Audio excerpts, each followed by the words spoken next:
Selamat datang di Impact Talks by IIA, podcast resmi dari Indonesia Impact Alliance berkolaborasi dengan Indonesia National Partner. Impact Talks adalah serial diskusi yang akan membahas perkembangan, tantangan, dan peluang dalam ekosistem investasi berdampak di Indonesia. Kami juga mencoba menghadirkan beberapa praktisi yang juga mungkin bisa membandingkan antara market Indonesia dan juga di global dan regional. Melalui podcast ini, kami akan menghadirkan perspektif dari berbagai pihak, baik praktisi, pembuat kebijakan, investor, dan juga pelaku usaha yang tengah membangun ekonomi yang lebih inklusif dan berkelanjutan. Untuk episode kali ini, saya Tika Benedikta, selaku Executive Director dari IIA, akan membahas tentang perjalanan dan perkembangan ekosistem pendanaan, terutama impact investment di Indonesia dari sudut pandang fund manager atau intermediary. Di sini kita sudah kedatangan associate partner dari Circulate Capital, yaitu Mas Dondi Hananto, selaku yang juga adalah founder dan board member dari Indonesia Impact Alliance. Circulate Capital adalah investment firm yang fokus untuk investasi di sektor ekonomi sirkuler di beberapa negara di Asia. Nanti Mas Dondi juga akan memperkenalkan lebih lanjut tentang aktivitas dan juga update dari kegiatannya.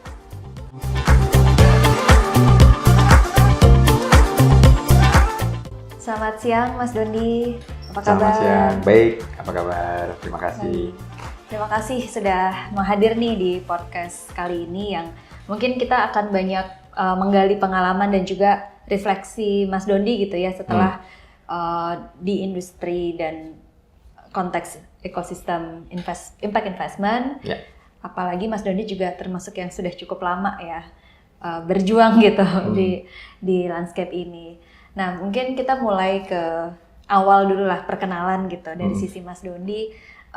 Mas Dondi kan background-nya cukup beragam juga ya, dari perbankan sebelumnya, kemudian sempat ada mungkin di microfinance, venture capital, yang kemudian makin fokus lah di impact investment gitu.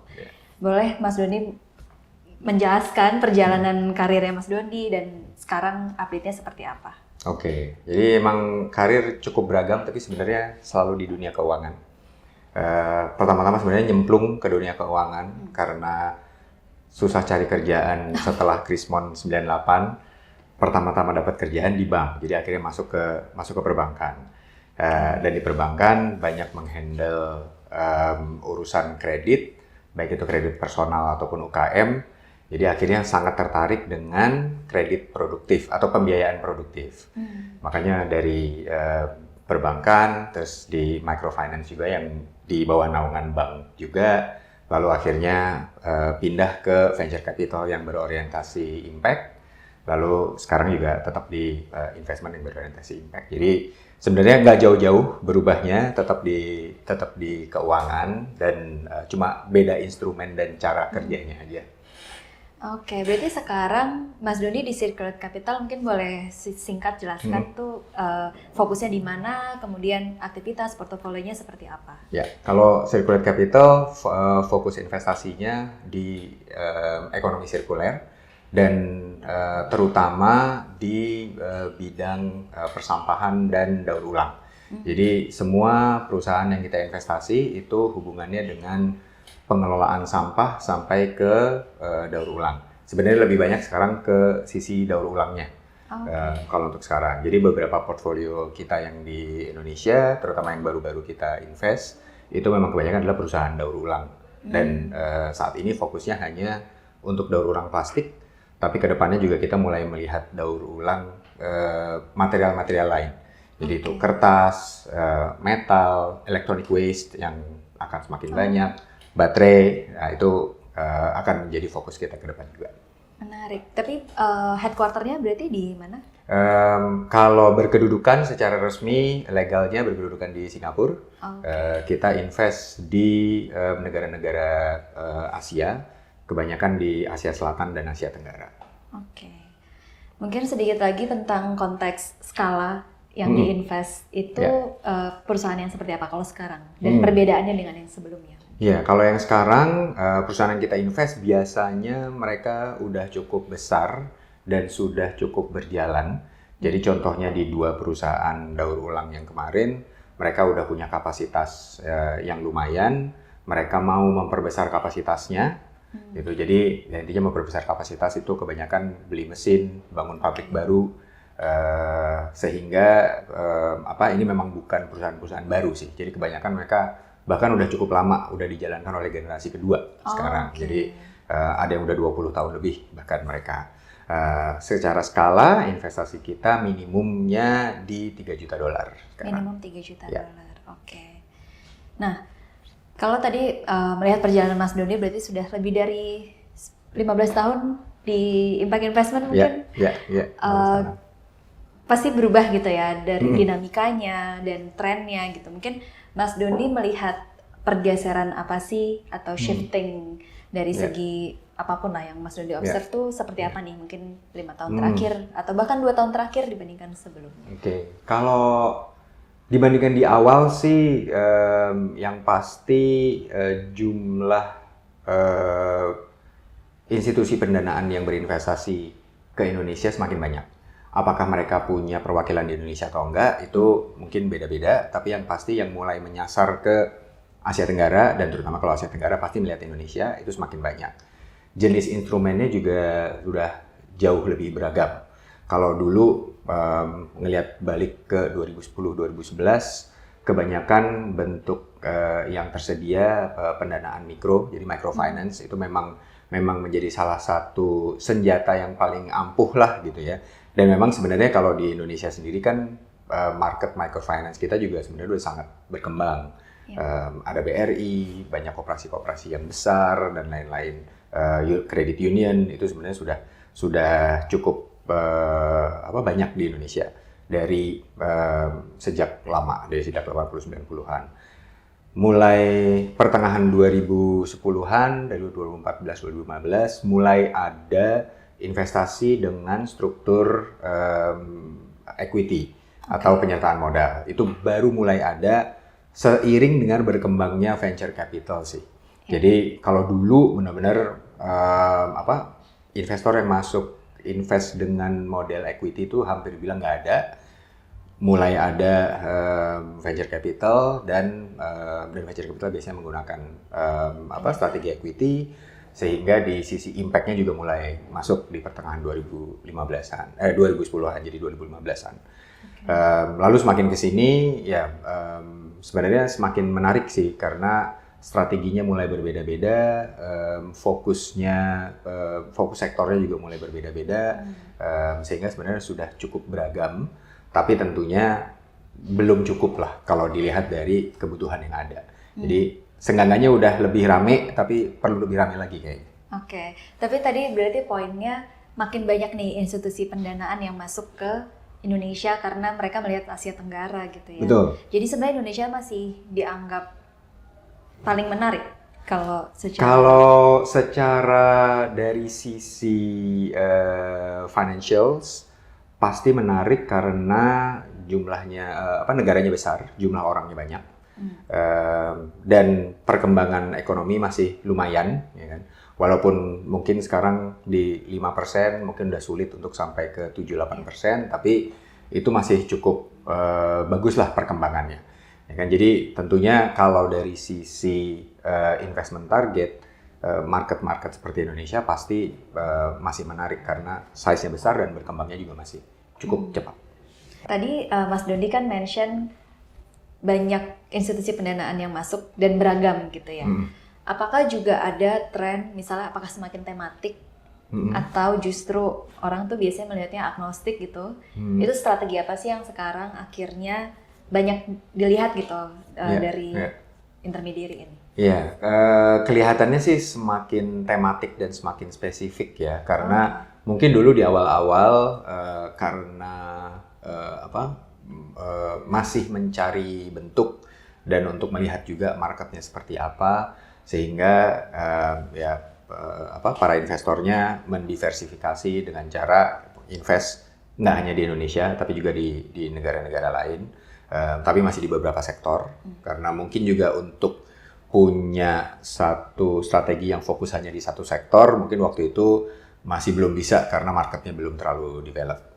Kalau sekarang sepertinya ya sudah semakin banyak yang lebih spesifik jadinya, punya satu strategi yang spesifik di sektor yang sangat spesifik, dan tetap sih, tapi sebagai diversifikasi mereka tetap melihat nggak akan hanya menggantungkan di satu negara aja. Jadi kebanyakan memang menyebar investasinya di beberapa negara, itu juga sebagai diversifikasi resiko juga. Oke, berarti kalau tadi dari penjelasan tersebut sebenarnya secara sektor mungkin spesifik, tapi justru secara market akhirnya Bisa multi semakin market luas. semakin luas Yeah. ya. Kalau secara stage sendiri observasinya seperti apa, Mas? Apakah early stage juga masih banyak yang fokus atau akhirnya masuk ke growth stage atau gimana? Nah, kalau ini agak rumit sih memang. Jadi mungkin karena kebanyakan yang masuk ke sini adalah investor global yang mengelola dana yang cukup besar, sehingga sulit buat mereka untuk masuk ke stage yang masih sangat early.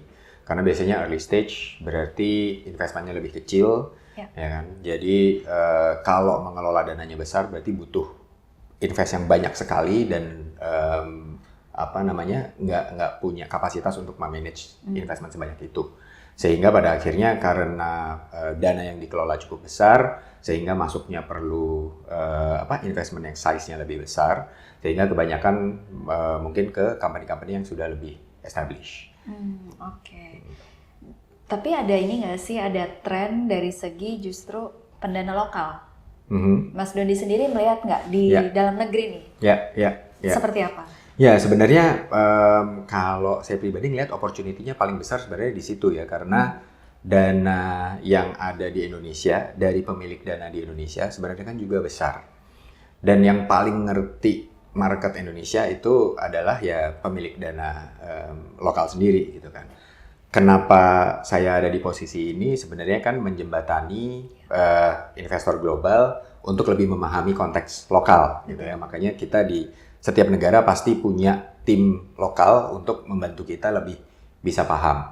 Nah, kalau dengan logika itu seharusnya sih memang investor lokal yang lebih bisa mengerti kebutuhannya Indonesia, sehingga resiko yang dianggap besar oleh investor dari luar mungkin bisa lebih dimitigasi oleh investor dalam negeri, sehingga mereka juga bisa masuk ke sektor-sektor yang belum dilirik oleh yang di luar, ataupun ke stage yang lebih early yang belum terlalu disentuh sama yang dari luar. Oke. Dan kalau sekarang mungkin kita balik ke global dulu nih, Mas. Sebelum kita nanti masuk lebih dalam yang lokal gitu ya. Yeah. Kalau di global sendiri kan, kalau kita spesifik kemudian di impact investment, pembicaraannya tuh kalau kami lihat ada dua spektrum nih. Dari sisi yang sangat optimis gitu ya, dari untuk impact investment, mereka melihat pertumbuhan tadi organisasi juga semakin banyak, fund manager gitu makin banyak. Bahkan dari data JIN lebih dari 3.000 fund managers di impact. Kemudian secara AUM juga di atas 1,6 triliun USD gitu. Di satu sisi juga ada artikel yang mengatakan, oh sebenarnya mungkin fund manager intensinya bukan impact tapi perform aja. Akhirnya masuklah di sektor itu. Gitu. Kalau menurut Mas Dondi sendiri tuh sekarang seperti apa sih sebenarnya gitu di tentang dua pandangan itu? Apakah ya nggak apa-apa, masalah intensi it's okay, yang penting bertumbuh, atau itu sebenarnya juga punya dampak atau risiko khusus gitu? Ya ini selalu menarik sih, karena memang betul sih kelihatan kan, dan memang datanya ada dari JIN semua bahwa dana yang dialokasikan untuk impact secara global bertambah sangat besar, dan mungkin juga mulai shifting ke bukan hanya ke negara yang sangat miskin aja. Karena kalau dulu-dulu selalu the early days of impact investment fokusnya pasti ke daerah-daerah yang lebih kesulitan gitu ya. Makanya Sub-Saharan Afrika selalu menjadi fokus karena memang lebih banyak negara yang tergolong miskin di sana yang perlu banyak dibantu. Tapi pada akhirnya untuk diversifikasi, banyak dari para pemilik aset atau investor ini juga mulai menyebar dananya ke geografi lain, termasuk ke kalau di Asia ya tentunya di Asia Selatan dan Asia Tenggara biasanya kebanyakan. Jadi mulai ke sana sebenarnya memang untuk mendiversifikasi risiko juga supaya nggak hanya melulu di satu geografi. Nah, masalah intensinya memang menarik sih, karena kalau dari pengalaman saat ini, yang dilakukan oleh fund manager seperti kami, itu kan memang mengelola dana dari berbagai sumber dana. Ya. Jadi, untuk masuk ke dalam satu fund, sumber dananya sebenarnya banyak. Mereka ini sangat berbeda-beda. Ada yang, dan kalau menurut saya akhirnya, yang paling penting adalah seberapa intentional si pemilik dana utamanya. Karena fund manager seperti kita ya pasti akan nurut sama yang pemilik dana. Kalau mereka minta bahwa impact reportnya harus seperti ini, pasti akan diikutin mau nggak mau. Karena ya they're the boss. Mereka yang punya dananya kan. Gitu. Jadi, nah kalau ngelihat itu memang mereka sangat mix sih. Ada beberapa yang mungkin karena udah lebih berpengalaman, udah masuk ke impact investment lebih lama, sehingga cara mereka untuk mengukur dan memonitor impact sudah lebih canggih lah ya, lebih develop. Mereka biasanya minta laporan yang lebih granular, nggak cuma sekadar yang simple aja gitu.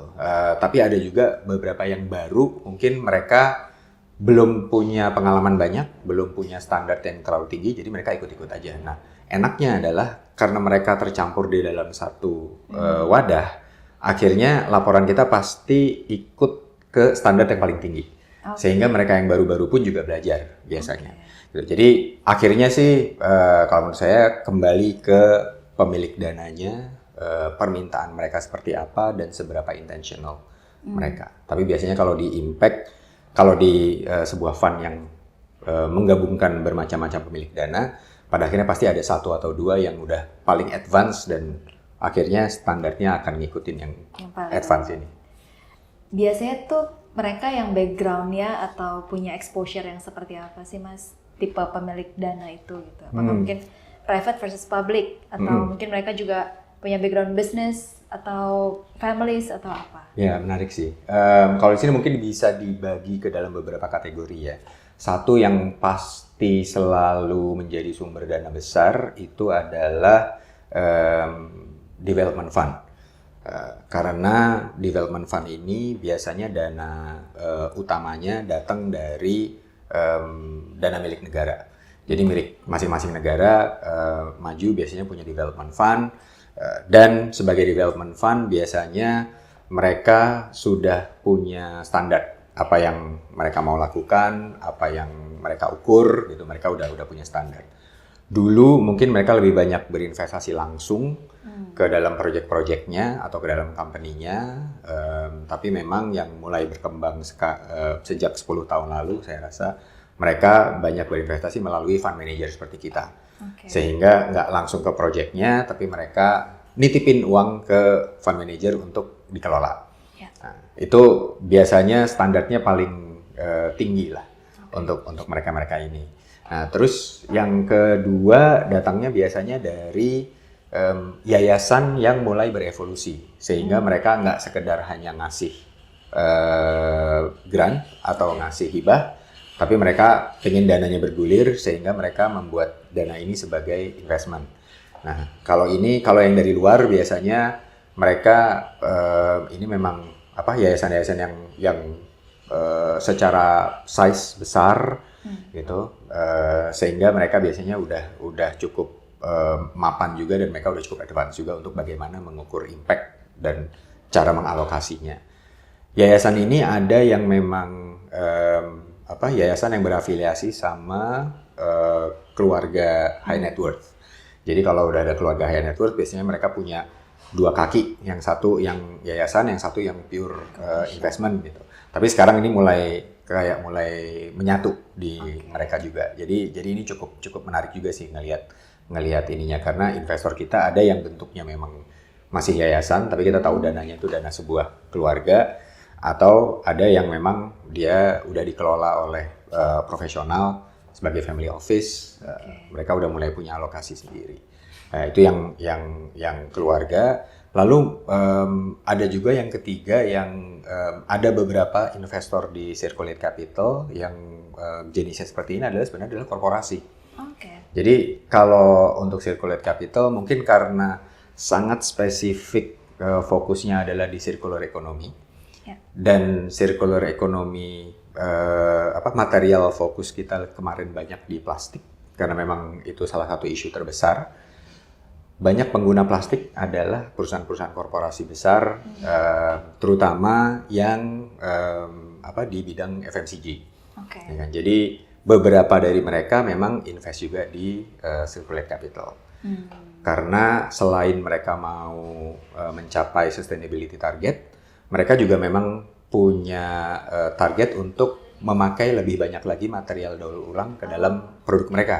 Jadi juga yes, jadi mereka invest juga, terus kalau produknya bagus akan masuk juga, dibeli juga sama mereka. Jadi mereka consideration-nya memang ada dua. Dan kalau dari mereka ini biasanya targetnya memang sangat spesifik juga. Jadi kalau buat mereka udah punya sustainability target. Nah, target sustainability mana yang bisa dicapai dari investment ini. Gitu. Itu sebenarnya satu sumber dana yang cukup besar juga, yang bisa sangat strategik, tapi kesulitannya adalah biasanya sangat terfokus di sektor mereka sendiri. Okay. Gitu. Jadi kalau kayak sekarang sama mereka ngomongin investment di agriculture, mungkin mereka tertarik karena itu juga masuk ke dalam supply chain mereka. Gitu. Tapi kalau tiba-tiba ada investment di di AI gitu ya, mungkin mereka nggak ini karena bukan bidangnya mereka. Gitu. Ya pasti mereka mencari yang punya strategic focus. Tiga ini sih selalu menjadi menjadi sumber dana utama di dunia sih, dari development funds untuk impact ya, dari development funds, family foundation atau family office, biasanya dari high net worth families, sama korporasi yang semakin yang baru mulai masuk dan berkembang mungkin adalah memang private fund managers yang besar gitu. Jadi mereka yang selama ini mengelola dana-dana besar diinvestasikan di pasar saham atau yang lain-lain atau hedge funds gitu ya, mulai juga melihat impact investment dan mereka mulai mengeksplor juga ke arah sini. Kalau tadi dengan yang terakhir ini tren dari hedge fund managers dan asset manager yang besar-besar itu, apa ada tema tertentu yang Mas Dondi lihat gitu? Mungkin karena ada agenda climate atau apa gitu. Nah, kalau mereka mungkin karena shift-nya dari yang murni komersial, akhirnya mereka akan melihat sektor mana yang paling menjanjikan secara komersial aja dulu. Gitu. Itu yang lebih gampang lensanya buat mereka, karena pasti fokus untuk return-nya mereka tetap tinggi. Tapi kalau yang lain-lain bisa lebih tematik dan bisa lebih terfokus gitu. Jadi misalnya kalau development fund, tergantung negaranya, mereka punya fokus geografi. Jadi misalnya Australia sangat-sangat tertarik untuk invest di Indonesia karena kita tetangga terdekat.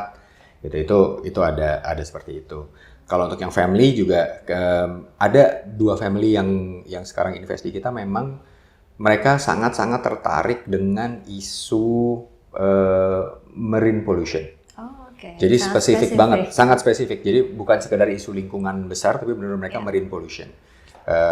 Kalau salah satunya kayaknya awalnya karena memang salah satu anaknya hobi diving dan mungkin sering lihat polisi, jadi sangat personal. Jadi kebetulan mereka minta ke fund orang yang mengelola dana mereka untuk cari dong, ada nggak sih investment yang fokusnya ke marine pollution gitu, dan kita masuk di situ. Jadi kalau yang kayak gitu biasanya benar-benar tergantung selera banget untuk dari family, karena ya mereka mengelola dana sendiri, target-target sendiri, gitu, terserah mereka mau seperti apa. Gitu. Tapi kalau yang komersial sih biasanya mana yang ada commercial return dulu deh. Terus apa tuh Mas, yang kelihatannya commercial return-nya paling proven gitu untuk konteks impact sekarang tuh di apa sih? Nah sebenarnya secara sektor susah sih. Yang pasti lagi banyak interest adalah memang isu climate change. Jadi itu bisa dilihat dari angle renewable energy, atau dari angle climate resilience, gimana membantu sektor agrikultur misalnya untuk bertahan. Secara sektor memang banyak yang tertarik ke arah situ. Tapi sebenarnya kalau ditanya apakah itu sektor yang paling commercially profitable, terus terang belum tahu juga sih, karena masih sangat early juga ya. Jadi ya misalnya investment di solar gitu masih banyak yang baru, belum terlihat apakah beneran akan jadi return komersial atau enggak. Betul. Ya, jadi sekarang masih dalam tahap mencari kayaknya. Oke. Nah, kemudian kalau sekarang kita masuk ke konteks Indonesia gitu ya. Tadi sebenarnya udah ada hint juga gitu bahwa secara partisipan mungkin lebih diverse. Tapi sebenarnya kalau kita perpendek nih periode spotlightnya gitu, sekarang kan justru in the past year ekosistem kewirausahaan, tidak hanya impact investment ya, ekosistem kewirausahaan secara umum itu lagi banyak dapat berita yang kurang enak betul. Dan tentunya itu pasti kan mempengaruhi juga baik dari segi fund manager dalam memanage portofolionya, dalam deploy capitalnya, dan juga ketika fundraising asset owner juga seperti apa nih melihat Indonesia gitu. Mungkin Mas Dondi sebagai pelaku juga itu gimana sih sekarang dinamikanya gitu?